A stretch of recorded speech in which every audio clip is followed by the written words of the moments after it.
হয় আপোনালোকে বিভিন্ন সময়ত বিভিন্ন খেতিয়কে খেতি কৰা দেখিছে আৰু বিভিন্ন খেতিৰ যি প্ৰণালী বা যেনে ধৰণৰ খেতি কৰে সেই খেতিৰ এটা বিপৰীত ছবি আজি আমি দেখুৱাবলৈ যত্ন কৰিছোঁ আৰু এই খেতি কোনো এজন নিৰ্দিষ্ট ব্যক্তিয়ে কৰা খেতি নহয় আৰু এখন মহাবিদ্যালয়ে এই খেতি কৰিছে আৰু সেই খেতিবিধ হৈছে ঘাঁহৰ খেতি।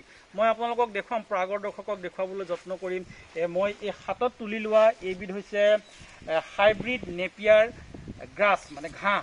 এই ঘাঁহৰ খেতি কৰি এখন মহাবিদ্যালয় আৰু সেইখন মহাবিদ্যালয় হৈছে JDSG মহাবিদ্যালয় বোকাখাট।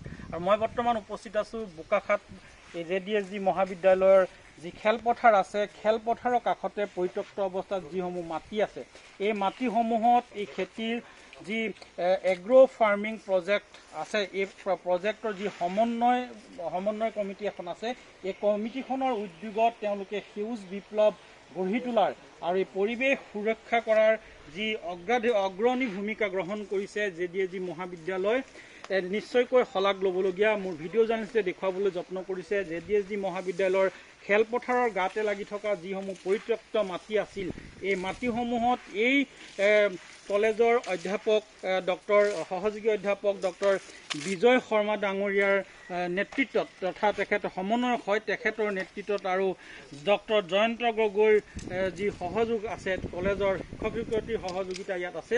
আমি সেই সকলো কথাবোৰ তেখেতৰ পৰা জানিবলৈ যত্ন কৰিম।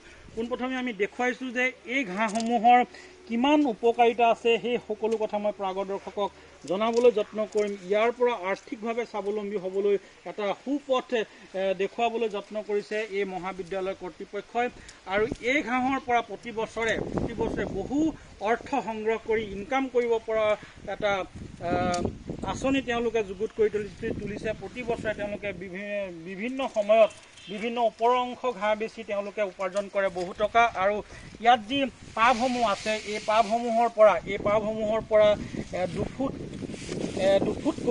দুফুটৰ দাম দুটকাতকৈ ইমানটো দেখুৱাই আমি ভিডিঅ' জাৰ্নেলিষ্টে দেখুৱাবলৈ যত্ন কৰিছে যে এই এফুট প্ৰায় 10 ইঞ্চি 8 ইঞ্চিৰ দাম বজাৰ মূল্য 2 টকা। এই 2 টকা মূল্যৰ এই যিসমূহ পৰিত্যক্ত মাটিত আছে, প্ৰতি বছৰে লাখ টকাতকৈ অধিক উপাৰ্জন কৰিবলৈ সক্ষম হ'ব এই মহাবিদ্যালয় কৰ্তৃপক্ষ। এইসমূহ কথা আমি পোনপটীয়াকৈ আমি যিগৰাকী সমন্বয়ক আছে ডক্টৰ বিজয় শৰ্মা ডাঙৰীয়া, তেখেতৰ পৰা আমি নিজ মুখে জানিবলৈ যত্ন কৰিম। কেনেধৰণে আপোনালোকে এই খেতি কৰিবলৈ মনলৈ আহিলে আৰু ইয়াৰ উপকাৰিতা কি, কেনেধৰণৰ উপাৰ্জন হৈছে আপোনালোকৰ? হয়, ধন্যবাদ। আচলতে আমি 5 বছৰমানৰ আগতে এই খেতি আৰম্ভ কৰিছিলোঁ। এয়া হৈছে হাইব্ৰিড, আপোনালোকে দেখিছে হাইব্ৰিড নেপিয়াৰ ঘাঁহৰ খেতি। আমাৰ মহাবিদ্যালয়ৰ অধ্যক্ষ ডক্টৰ জয়ন্ত গগৈ ছাৰৰ নেতৃত্বত আমাৰ শিক্ষক শিক্ষয়িত্ৰী ছাত্ৰ ছাত্ৰী সকলোৰে প্ৰচেষ্টাত আমি অকল হাইব্ৰিড নেপিয়াৰ ঘাঁহেই নহয়, আমি আমাৰ মহাবিদ্যালয়ত নেমু খেতি, আমি আমাৰ মহাবিদ্যালয়ত অৰ্গেনিক চাহৰ খেতি আৰু এই যে আপোনালোকে দেখিছে হাইব্ৰিড নেপিয়াৰ ঘাঁহ, এই ঘাঁহত আমি কোনো ধৰণৰ সাৰ বা তেনেকুৱা ধৰণৰ কীটনাশক কোনো ধৰণৰ প্ৰয়োগ কৰা নাই। আমি সম্পূৰ্ণ অৰ্গেনিক পদ্ধতিৰে খেতি কৰিছোঁ আৰু ইয়াৰ আটাইতকৈ ডাঙৰ কথাটো হৈছে কি যে ই অনুৰ্বৰ যিবিলাক মাটি, সেই মাটিবিলাকক উৰ্বৰতা বৃদ্ধি কৰে। তাৰোপৰি প্ৰাকৃতিক ভাৰসাম্য ৰক্ষা কৰাতেই যথেষ্ট সুন্দৰ অৰিহণা যোগায়। তাৰোপৰি গৰু, ছাগলী, মহ আদিৰ কাৰণে খুব এটা সুষম খাদ্য, খুব সুন্দৰ খাদ্য।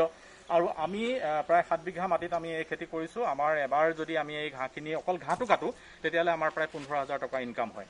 কিন্তু এই মুহূৰ্তত ইয়াৰ চাহিদা এটা আছে, আমি আপোনালোকক দেখুৱাইছোঁ। আপোনালোকে কৈছে যে ইয়াৰ যিটো কাটিং সঁচৰ কাৰণে যিটো লোৱা হয়, সেইটোৰ আমি প্ৰায় 8 ইঞ্চি বা 5 ইঞ্চি বা 8 ইঞ্চি মূল্য আমি 1 টকা 2 টকা তেনেকুৱাকৈ বিক্ৰী কৰোঁ। সৰহকৈ ল'লে আমি 1 টকাকৈ দি আছোঁ এতিয়া। আৰু ইয়াৰ চাহিদা যথেষ্ট বৃদ্ধি। আজি কেইদিনমান আগতে আমি উজনি অসমৰ এখন বাগানলৈ আমি প্ৰায় 31,000 টকাৰ ষ্টেম্প কাটিং পঠিয়াইছোঁ। আজি আমি অলপ পিছতে আপোনালোকৰ ইয়াৰ পৰা আমি যোৰহাটৰ এখন বাগানৰ কাৰণে প্ৰায় 33,000 টকাৰ ষ্টেম্প পঠিয়াম।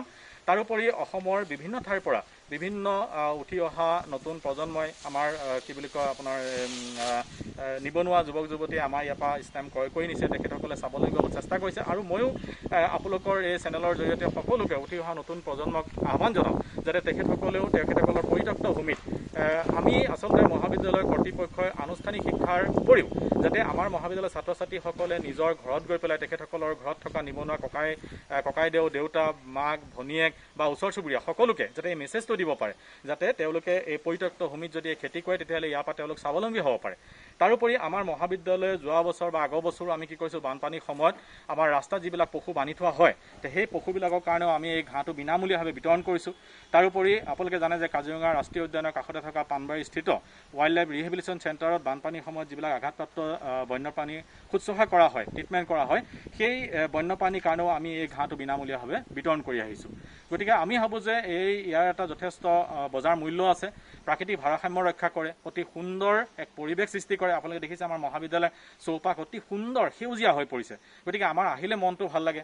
গতিকে মই সকলোকে পুনৰবাৰ আহ্বান জনাওঁ যাতে আপোনালোকে সকলেও যিসকলে মানে নিবনুৱা বিশেষকৈ ক'ভিডৰ সময়ত কৰ্মসংস্থাপন হেৰুৱাই ঘৰতে বহি আছে তেখেতসকলক আহ্বান জনাওঁ যে তেখেতসকলে আমাৰ মহাবিদ্যালয়ৰ কৰ্তৃপক্ষৰ লগত যোগাযোগ কৰক আৰু তেখেতসকলে পাৰিলে পৰিত্যক্ত ভূমিত এই খেতি কৰি নিজকে স্বাৱলম্বিতাৰ বাট মুকলি কৰক। নিশ্চয়কৈ এক গুৰুত্বপূৰ্ণ কথা উল্লেখ কৰিছে, যিসকল এই ক'ভিডৰ সময়ত প্ৰথম ঢৌৰ যি পৰিপ্ৰেক্ষিতত বহু নিবনুৱা হৈছিলে, যি বিভিন্ন ৰাজ্যত তেওঁলোকে কৰ্মৰত আছিলে, তেখেতসকলে এতিয়া ঘৰতে আহি এনেধৰণৰ খেতিয়ে তেওঁলোকে নিজকে স্বাৱলম্বী কৰিব পাৰিব। আৰু এটা কথা ক'ব লাগিব যে এই হাইব্ৰিড নেপিয়াৰ ঘাঁহবিধে অনুৰ্বৰ মাটি উৰ্বৰ কৰাত সহায় কৰে আৰু বিজ্ঞানসন্মতভাৱে এই খেতিয়ে পৰিৱেশ উন্নত কৰক, বায়ু বিশুদ্ধকৰণৰ ক্ষেত্ৰতো বিশেষ ভূমিকা গ্ৰহণ কৰি আহিছে।